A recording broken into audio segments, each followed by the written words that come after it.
गेली 29 वर्षे अपूर्णावस्थेत असलेला आंबरड सारमळे धरण आमदार निलेश राणे यांनी विधानसभेत प्रश्न उपस्थित केल्यानंतर युद्धपातळीवर काम करून पूर्णत्वास गेले असून धरणाच्या घळभरणीसहित धरणाचे 100% काम पूर्ण करण्यात आले आहे।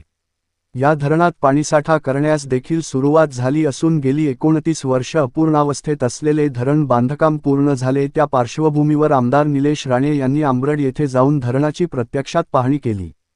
तसेच पुढील सिंचन कालव्यांच्या कामाचा आढावा घेतला।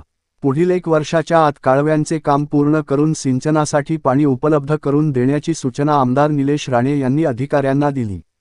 यावेळी आमदार निलेश राणे यांनी या धरणाचा प्रश्न उपस्थित करून लवकरात लवकर काम पूर्ण करून घेतल्याबद्दल सारमळेवाडी ग्रामस्थांनी आमदार निलेश राणे यांचे आभार व्यक्त केले आहेत।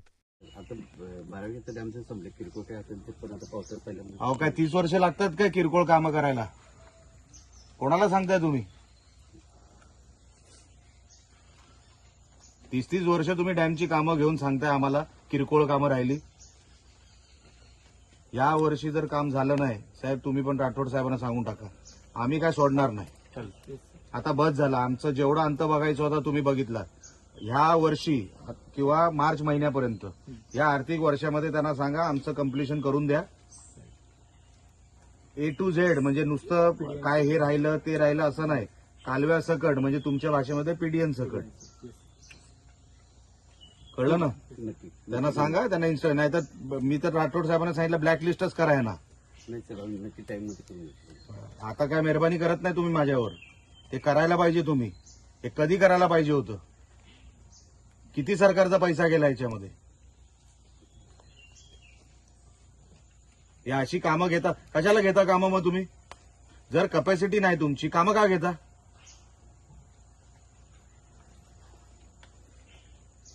तुम्ही विचार करा, जर कुठल्या रस्त्याला 30 वर्ष लागली असती, गावातल्या लोकांनी राहायचं कसं, मग जगायचं कसं? आता डॅम आहे, एका कोपऱ्यात आहे म्हणून तुम्ही काही करू शकता। कॅपॅसिटी नव्हती, घेऊ नका ना काम। डिपार्टमेंटला सांगून दुसरे बदलले असते आम्ही। मी तर साहेबांना मागे पण बोललो होतो, ब्लॅकलिस्ट करून टाकाय लोकांना। यांचं एकदाचीच नाटकं बंद होऊ द्या जिल्ह्यामध्ये। एक डॅमचं काम करत नाही जिल्ह्यात साहेब, हे बाकीच्याचं पण तेच प्रकार आहेत। आता इथून पुढे मी आता घोडक्याला जातोय, तिकडे तुम्ही आहात का नाही मला माहित नाही। जवळपास योगेश, आपण यादी दिली होती ती किती होती? 8 डॅम।